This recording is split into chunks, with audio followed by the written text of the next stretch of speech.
If you believe it or not, ശാസ്ത്രത്തിന്റെ ഏത് തിയറിയിലും അതിനെ മറികടന്നു പോകുന്ന ഒരു ഡാർക്ക് സോൺ ഉണ്ടെന്ന് പറയാറുണ്ട്.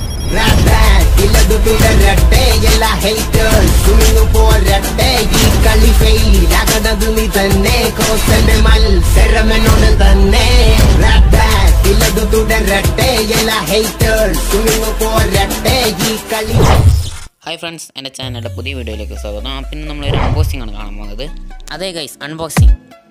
എൻ്റെ ചാനലിൻ്റെ രണ്ടാമത്തെ അൺബോക്സിംഗ് ആണിത്. തമിഴിൽ കണ്ട പോലെ തന്നെ ഒരു അടിപൊളി എയർപോഡാണ് ഇന്ന് അൺബോക്സിംഗ് ചെയ്യാൻ പോകുന്നത്. നമുക്ക് നേരെ വീഡിയോയിലോട്ട് പോകാം.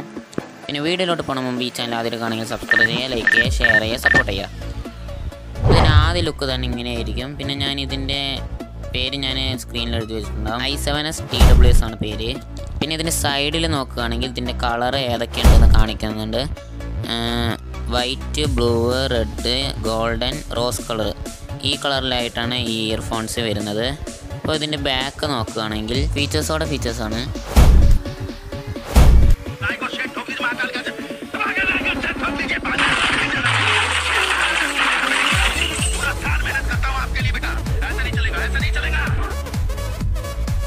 Model i7S-TWS, wireless version V5.0+ EDR, speaker impedance 32, microphone sensitivity 42 dB, frequency 2.40 GHz, battery capacity 65 mAh/950 mAh, working temperature 10.55 degrees Celsius, input DC 5V, transmission distance play time 3 to 4 hours, charging time 1 to 2 hours, stand by time 100 hours.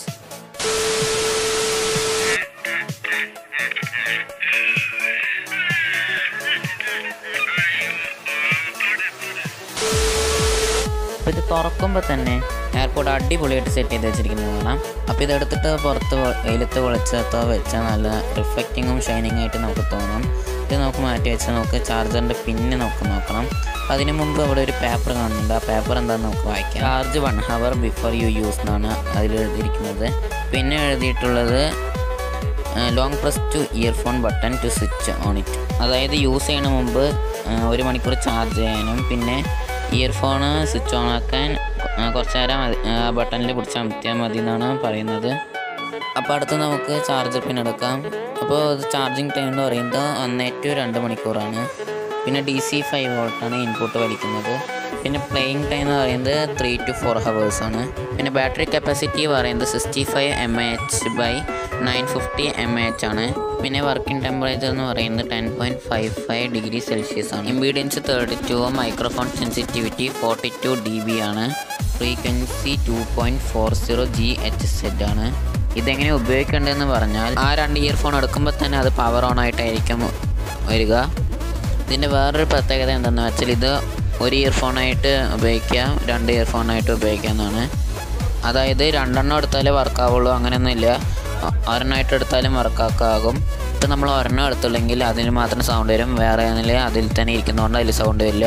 അപ്പം ഞാൻ 2 എടുത്തുകൊണ്ട് 2 ഒരേപോലെ connect ആയിട്ട് sound വന്നോളും ഒരേപോലെ. പിന്നെ ഇത് ഓണോ ഓഫോ ആക്കാനുള്ള ബട്ടൺസാണ് ആ സൈഡിൽ കാണുന്നത്. കുറച്ച് നേരത്തേക്ക് പ്രസ് ചെയ്താലേ അത് വർക്കാവുള്ളൂ.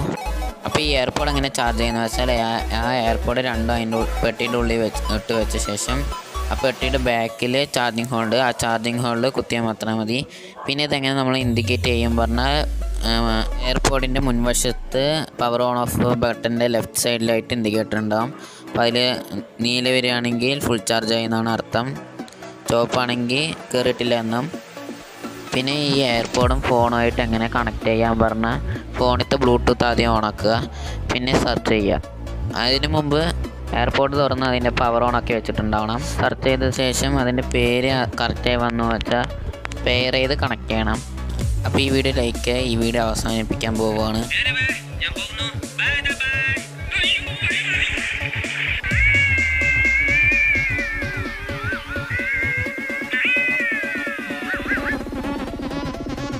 അപ്പോൾ നിങ്ങൾക്ക് ഈ എയർപോഡിനെ കുറിച്ചുള്ള സംശയങ്ങളൊക്കെ തീർന്നെന്ന് വിശ്വസിക്കുന്നു. അപ്പോൾ അടുത്ത വീഡിയോക്ക് കാണുന്നവരേക്കും ഗുഡ് ബൈ.